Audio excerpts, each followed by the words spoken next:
l'opinion et les propositions des populations de la commune de Yopougon recueillies pour une vraie réconciliation. Les inscriptions à la maternelle au cours préparatoire première année ont démarré hier et se poursuivent. L'école est gratuite dans les établissements primaires publics. Et puis en Guinée, le fichier électoral fait débat à 3 semaines des élections législatives. Madame, Monsieur, bonjour, bienvenue dans le 12h30. La réconciliation des filles et des fils de Côte d'Ivoire, la priorité des autorités ivoiriennes. La commission locale de la CDVR de la commune de Yopougon 2 a rencontré les chefs des différentes communautés de la commune afin de recueillir leurs avis et propositions sur la crise post-électorale. Un processus pour permettre une réconciliation en vrai. On en parle avec Grace Kando. Pour être plus efficace sur le terrain, la commission Dialogue, Vérité et Réconciliation a créé dans les communes du district d'Abidjan et des villes de l'intérieur du pays des commissions locales. Ces commissions sont chargées de rapprocher les différentes communautés divisées par plusieurs années de conflits en Côte d'Ivoire. Dans le cadre de cette politique, la commission locale de Yopougon 2 décide de rencontrer les chefs de communauté pour recueillir leurs avis et propositions sur la crise qu'a connue la Côte d'Ivoire. Ce que nous souhaitons, c'est d'avoir des échanges tout à fait fraternels, des échanges tout à fait responsables sur tout ce qui s'est passé, ce qui a pu toucher les gens, ce qui a pu leur faire mal, pour qu'ensemble nous puissions véritablement en parler et voir dans quelle mesure la CDVR peut apporter des solutions à leurs difficultés, à leurs problèmes. Des préoccupations ont été émises par quelques chefs de communauté. Nous, le peuple oué, nous avons tant souffert. J'ai tout perdu. Je veux que le président nous aide à nous prendre en charge. Une fois que les victimes sont connues, nous souhaitons une structure étatique qui peut siéger, c'est-à-dire la juridiction. Les dommages seront identifiés, appréciés par les juridictions. 48 quartiers précaires sont concernés par cette phase de consultation qui dure 2 jours. La commission Dialogue, Vérité et Réconciliation, créée il y a plus de 2 ans, a pour mission, entre autres, d'œuvrer à la réconciliation et au rétablissement d'une paix durable entre toutes les communautés vivant en Côte d'Ivoire. La rentrée scolaire, c'est pour bientôt et les comités de gestion des établissements scolaires publics COGES s'activent pour élaborer une stratégie pour la réussite de cette rentrée 2013-2014. La séance de travail qui s'est déroulée au lycée Sainte-Marie s'est bien passée. Le reportage de Michel Digri. Les comités de gestion des établissements scolaires publics de Côte d'Ivoire veulent, pour cette année académique 2013-2014, des taux de réussite aux examens beaucoup plus élevés, même si les résultats pour cette année sont satisfaisants. Cela passe par une rentrée scolaire effective dès le 16 septembre, la date qui sonnera le début des cours. Le 16 septembre, pour nous, c'est une date qui ne peut pas bouger. Il faudrait que les parents libèrent les enfants pour que les inscriptions se fassent. Nous avons facilité le travail de tous les parents en optant pour l'inscription en ligne. Cela veut dire qu'on peut être assis à la maison et puis inscrire tranquillement son enfant sans devoir aller s'aligner devant une salle, devant un bureau. Il faut que le 16, tous les enfants soient assis dans les salles de classe pour que les cours démarrent. On a relevé avec plus de 67% en 36e, 40% au BPC et plus de 33% au baccalauréat. C'est un score qu'on a connu il y a très longtemps. Nous pensons que c'est dû au fait que Madame le ministre de l'Éducation nationale a donné des instructions pour que nous appelions les parents d'élèves, la communauté éducative à s'impliquer parce que l'école, c'est la fête de tout le monde. Et nous pensons que cet appel de l'année dernière a été plus ou moins suivi et donc il faut remettre le tablier pour que cette année scolaire soit la meilleure. Pour réussir cette rentrée scolaire et garantir le bon déroulement de l'année académique, les COGES se sont engagés à mobiliser toute la communauté éducative, la société civile ainsi que les partenaires au développement autour de l'école et des apprenants. Les inscriptions au cours préparatoire première année à la maternelle ont débuté hier. Les parents d'élèves ne se bousculent pas aux portes des établissements scolaires. Pourtant, l'école est gratuite dans les établissements publics, une mesure gouvernementale qui vise la scolarisation des filles. Au Cameroun, les choses sont différentes. La rentrée scolaire est de plus en plus chère. Le décret du président de la République camerounaise annonçant la gratuité de l'école primaire publique au Cameroun peine encore à être appliqué. 5 millions d'élèves et pas assez de place dans le public pour tout le monde. À chaque rentrée au Cameroun, c'est le même casse-tête. Gratuit, le public à la cote, mais pour y être admis, il faut un gros coup de chance ou un bon bac chiche. Impossible de s'inscrire avant le jour de la rentrée. Pour les malchanceux ou les plus fortunés, reste le privé. Ici, beaucoup de familles attendent le dernier moment. En général, les parents vont d'abord faire un tour dans les lycées. Et c'est quand ils se rendent compte que leurs dossiers n'ont pas été retenus là-bas que la plupart d'entre eux accourent dans nos établissements. Fraîchement arrivée du Gabon, Blandine a anticipé. Elle a inscrit son fils dans un collège privé. Coût de la scolarité, l'équivalent de 100 à 150 € par an, selon les établissements. C'est pas vraiment facile, mais on peut quand même se débrouiller pour pouvoir inscrire l'enfant parce qu'on veut que l'enfant apprenne au moins à lire, à écrire. À la facture s'ajoute l'achat des fournitures et des manuels scolaires, des titres qui changent au gré des réformes. Impossible de faire profiter les plus jeunes des livres des aînés. Même les libraires en perdent leur latin. Ils appellent ça le casse-tête bantou. À notre temps, moi-même j'ai fréquenté, il y avait un seul livre de mathématiques. Tu pouvais avoir 5 enfants. L'enfant qui utilise le même livre en 6e. Les 4 autres viennent traverser la 6e avec le même livre. Résultat, des livres introuvables sur le marché de l'occasion. Au final donc, la note est salée, trop chère pour beaucoup de familles. Cette année encore, de nombreux élèves resteront à la maison.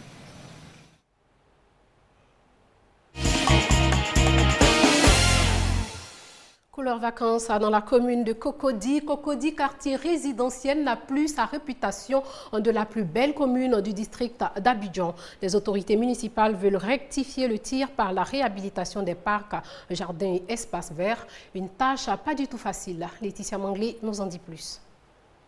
Les espaces verts et jardins publics de la coquette Cocody font peau neuve.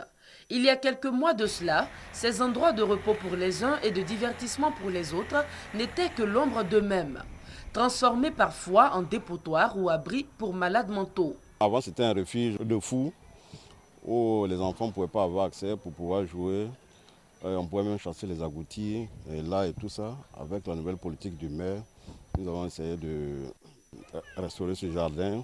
Et la nature ayant horreur du vide, tous les espaces de la commune non occupés sont désormais attribués aux fleuristes.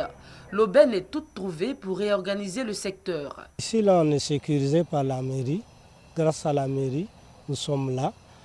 Parce que c'est la mairie qui nous a autorisé à faire nos activités en nous encadrant et en nous en sécurisant. Un hic cependant.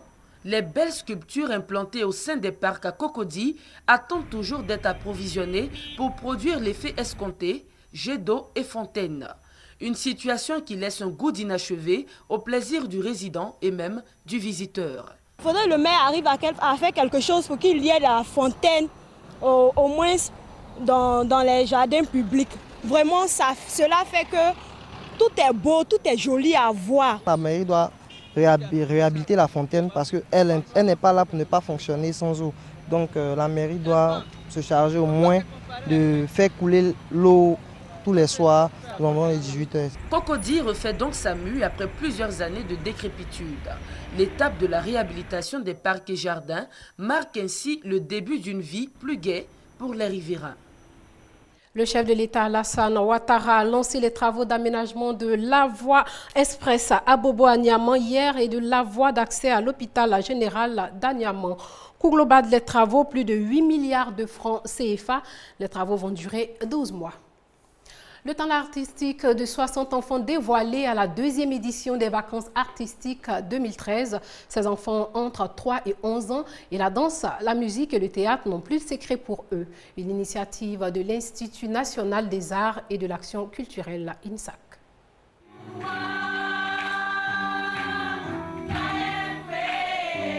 Permettre aux enfants de 3 à 11 ans de passer des vacances saines et culturelles, tel est l'objectif que s'est assigné l'Institut national supérieur des arts et de l'action culturelle, INSAC. Ce faisant, cette grande école des arts veut apporter sa contribution à l'épanouissement des enfants pendant ces vacances scolaires. On a voulu les occuper en leur inculquant le sens de la culture, qui englobe un ensemble de choses, la danse, le théâtre, l'art plastique, toutes choses qui concourent au bien-être de l'homme. Après un mois d'encadrement, ce sont des enfants pétris de talent qui ont édifié les parents venus assister à leur représentation finale. Je suis très émerveillée par tout ce qui a été montré ce matin. Le talent des enfants, il y a des enfants même de 3 ans. Vraiment, nous sommes épatés. Le théâtre, la danse, la musique et les arts plastiques sont les disciplines dans lesquelles se sont exprimés les enfants qui se disent heureux d'avoir participé à cette 2e édition de vacances artistiques. On nous a bien enseigné, nous tous, grands, moyens comme petits. On a joué, on a dansé la danse classique et puis on a chanté. Vacances artistiques 2013, c'est terminé. Rendez-vous est donc pris pour l'édition 2014. Et puis 5 personnes ont trouvé la mort hier dans un accident sur l'axe Azaguié-Adzopé, à une centaine de kilomètres à l'est d'Abidjan. 8 autres personnes sont gravement blessées. Une nouvelle mosquée pour les fidèles musulmans de la commune de Yopougon, quartier résidentiel, un don d'un fidèle pour témoigner sa reconnaissance à Dieu. L'inauguration de ce lieu de prière s'est faite en présence du président du COSIM. Le reportage de Hamza Diaby.